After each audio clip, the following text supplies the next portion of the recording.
संजौली। अगर आप शिमला से हैं तो जरूर ही यहाँ की धड़कनों से भी गुफ्तगू करते होंगे। जी हाँ, खचाखच भरी सड़कें, एक दूसरे से बात करती इमारतें, चहकता बाजार और लाइनों में खड़ी गाड़ियां। संजौली 2 शब्दों से बना ये सबब ब्रिटिश राज में शायद धूप सेकने के लिए ही बना था। अब ब्रिटिशर्स तो चले गए पर छोड़ गए यहाँ की चहल पहल को। हर घर जहाँ एक दूसरे से बात करता है, संजौली की गेड़ी मारने लोग आज भी 5 से 7 के बीच न्यू शिमला हो या समर हिल, कहीं ना कहीं से यहाँ पहुंच ही जाते हैं। इसी शहर की चहल पहल के बीचों बीच बसी है एक ऐसी कहानी जिसे आप और मैं देखते तो जरूर हैं लेकिन जानते नहीं। और इसी कहानी की तलाश के लिए आज हमें चढ़ना होगा ये पहाड़। Are you ready, महिमा? पहाड़ी को पहाड़ों से डर कैसा? Let's go then.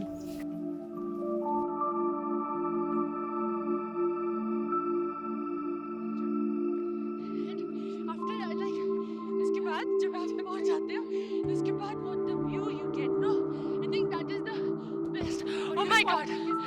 जहाँ न जाए गाड़ी, वहाँ जाए पहाड़ी।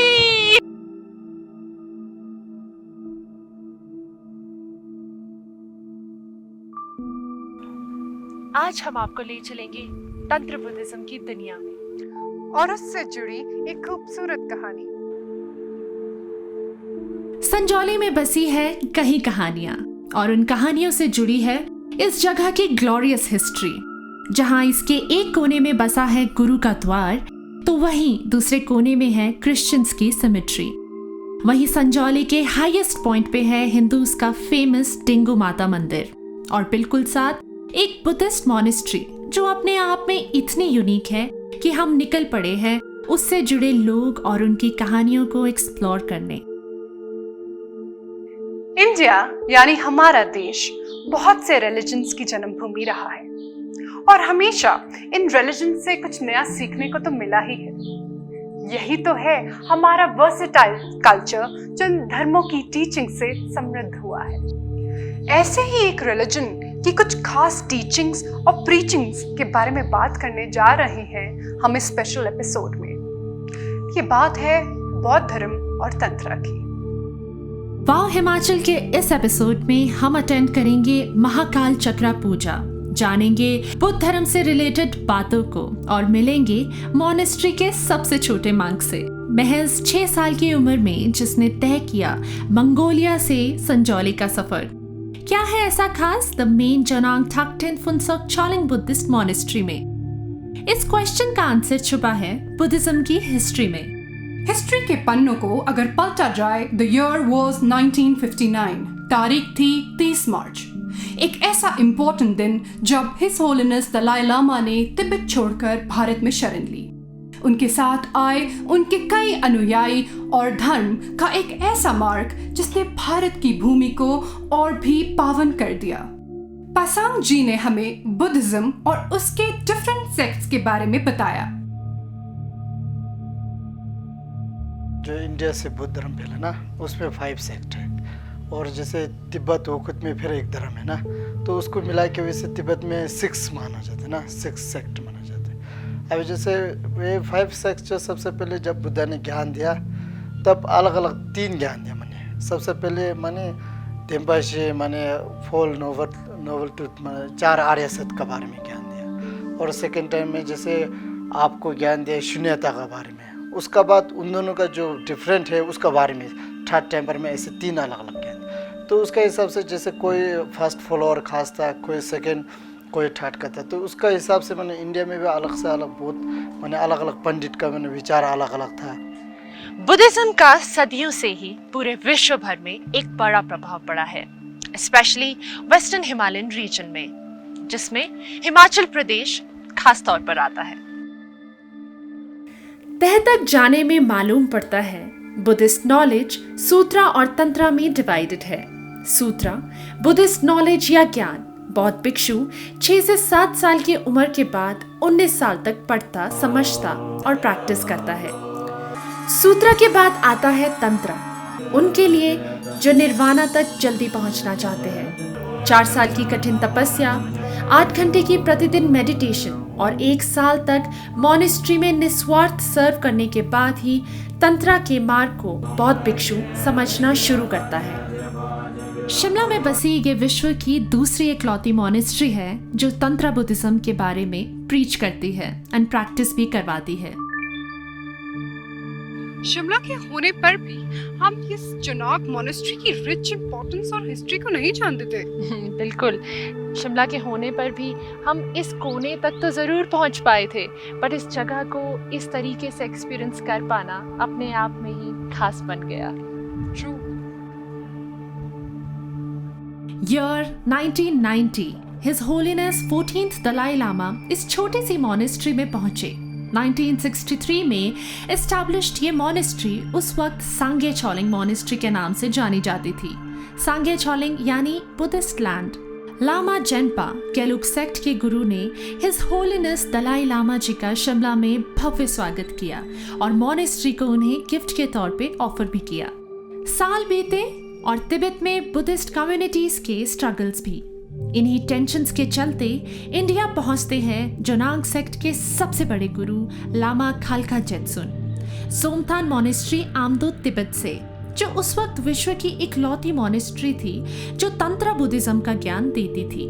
हिज होलीनेस जानते थे जोनांग सेक्ट और लामा खालखा जेत्सुन बुद्धिज्म की एक इम्पॉर्टेंट डोर थामे अपनी जमीन से दूर आ पहुंचे हैं। जरूरी था जोनांग सेक्ट की रीएस्टेब्लिशमेंट करना।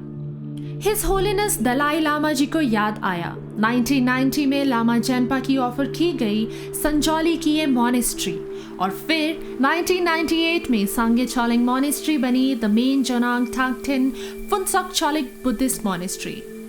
आज पूरी दुनिया से बुद्धिस्ट फॉलोअर्स अपनी शिक्षा ग्रहण करने शिमला आ पहुंचते हैं। नेपाल से, भूटान से, मंगोलिया से और यहाँ तक कि बेल्जियम से भी। इसे महज इत्तेफाक समझे या शेयर लक। जिस वक्त हम यहाँ पहुँचे ठीक उसी वक्त शुरू हुई साल में सिर्फ एक बार की जाने वाली महाकाल चक्रा पूजा, जो 3 दिन लंबी चलती है।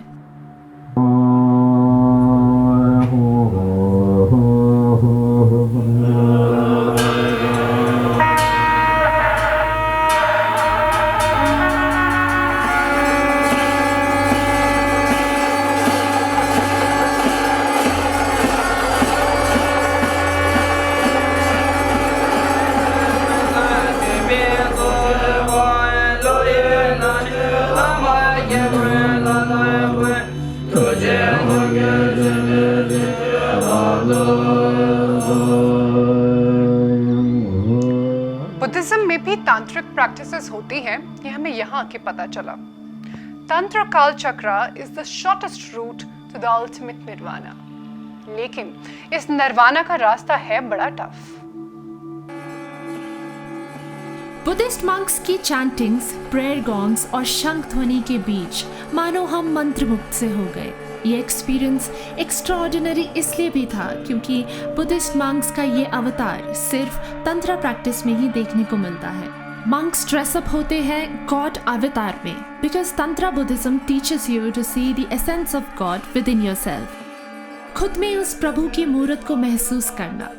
This experience left us overwhelmed. बात एक्स्ट्राऑर्डिनरी मोमेंट्स की जब हो ही रही है तो हमारी नज़र पड़ी मॉन्क्स के झुंड में दैवीय लिबास ओढ़े नन्हे रिंचैन पर। इस कठिन अभ्यास के बीच उसका मन झपकी लेने का तो बहुत था, पर शिद्दत क्या होती है हमें चंद क्षणों में सिखा बैठा। रिंचन ने हमें सिर्फ अपने बारे में ही नहीं बताया, वो हमें ले गया अपने मॉन्क लाइफ में, एक दिन के लिए ही सही। वो कहाँ रहता है, वो कहाँ पढ़ता है, वो कहाँ खाता है, उसके दोस्त, उसकी शरारतें, उसका favourite time of the day और सबसे खास उसकी सबसे मन पसंदीदार जगह। ये जगह जहाँ वो अपने आप को सही मायनों में महसूस कर पाता है। हवाएं जो प्रेयर फ्लैग्स के साथ साथ रूह तक को छू जाती हैं। एक ऐसा मोमेंट जो खुद के अंदर झांकने को मजबूर करता है, जो आपको भुला देता है रंग, रूप, बाहरी लिबास, भाषा और नश्वर शरीर के बंधनों को। और शायद यही तो सिखाता है धर्म। रिंचन जाम्सो यानी सी ऑफ जूल्स, निश्चित ही इस बच्चे की दुनिया है एक नदी जैसी, स्वभाव में एकदम चंचल, पर जिसे छू ले उसे जीना सिखा दे। और वही उसके किस्से हैं उन बेशकीमती रत्नों की तरह, जिसकी चमक हमने भी महसूस करी। रंजन और उसके दोस्तों के साथ बटर लैंप्स जलाते हुए हमने जिंदगी के कुछ ऐसे ही खास पहलुओं को समझा। Can't believe what we experienced today. इतना लकी फील हो रहा है कि आज हम यहाँ आ पाए, काल चक्र की पूजा देख पाए, ये बटर लैंप्स बना पाए मंक्स के साथ बैठ के, और ये मोमेंट एक्सपीरियंस कर पाए। ये महिमा। मुझे हमेशा लगता है कि जब आप कोई नई जगह जाते हो तो हमेशा आप वहाँ से कुछ सीखते हो। कमिंग टू दिस जौनाक मिनिस्ट्री, मुझे एक बहुत ही सुंदर चीज़ लगी जो यहाँ की टीचिंग्स में है, तांत्रिक बुद्धिज़्म के अंदर, एंड दैट इज़ कि जो जिस भगवान की आप पूजा अर्चना करते हैं वो भगवान आप ही में है। It is such a wonderful teaching, I think so we all should imbibe it. Such a blessing. What I could take away was हर धर्म सत्य, अहिंसा, प्रेम, न्याय और मुक्ति की मार्ग की बात करता है। Ultimately, it is about nirvana.